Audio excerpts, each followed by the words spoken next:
Hello friends, હું ઉષા સંઘવી. અમારા hello વીટી કિચનમાં તમારું ખૂબ ખૂબ સ્વાગત છે. આજે આપણે જાંબુનો શેરો બનાવવાના છીએ. આપણે રવાનો જાંબુનો જે શેરો બનાવવાના છીએ એમાં રવાથી બનાવવાના છીએ. એક વાટકો લીધો છે અને 2 મોટી ચમચી ઘી લીધું છે શેકવા માટે. એટલે હવે આપણે પહેલા શેકી લઈએ. મીડિયમ તાપે જ શેકવાનું. શેકાશે એટલે એમાંથી થોડું ઘી છૂટું પડશે એટલે તમે આરામથી શેકી શકશો.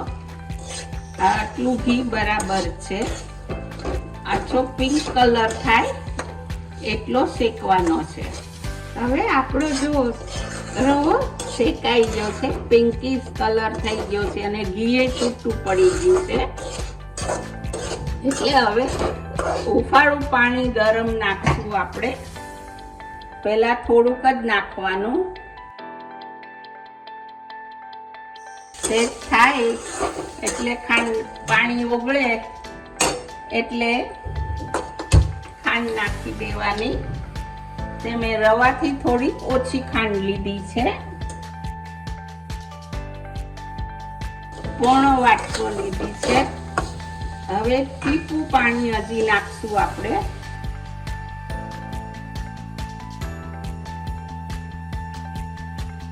ખાંડ તે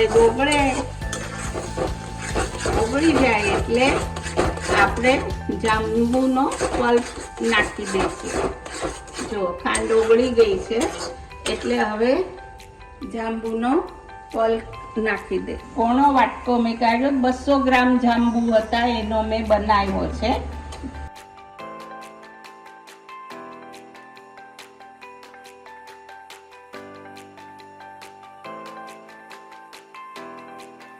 જો સરસ મજાનો કલર આવી ગયો છે. હવે ઘી છૂટું પડે ને એટલે આપણો જાંબુનો શેરો તૈયાર થઈ ગયો. હવે જો આપણો સરસ મજાનો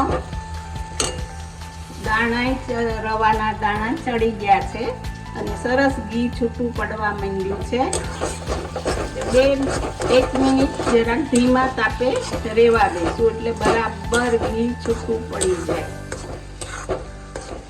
હવે થઈ ગયો આપણો શેરો. તવી છોડવા માંડ્યો ને એટલે આપણો શેરો તૈયાર થઈ ગયો. અને થોડો કાજુ પિસ્તા અને બદામની કતરણ નાખું છું. આમાં જાંબુ છે એટલે એલચી નથી નાખીને ટેસ્ટ નો આવે એટલે. હવે આપણો શેરો જાંબુનો સરસ મજાનો તૈયાર થઈ ગયો છે ને કલર એમ સરસ આવ્યો છે, પર્પલ. હવે આપણો જાંબુનો શેરો સરસ મજાનો તૈયાર થઈ ગયો છે. ટેસ્ટમાં બહુ સરસ થયો છે. તમે જરૂરથી બનાવજો. પસંદ આવે મારી ચેનલને લાઈક કરજો અને સબસ્ક્રાઈબ કરજો. બાય.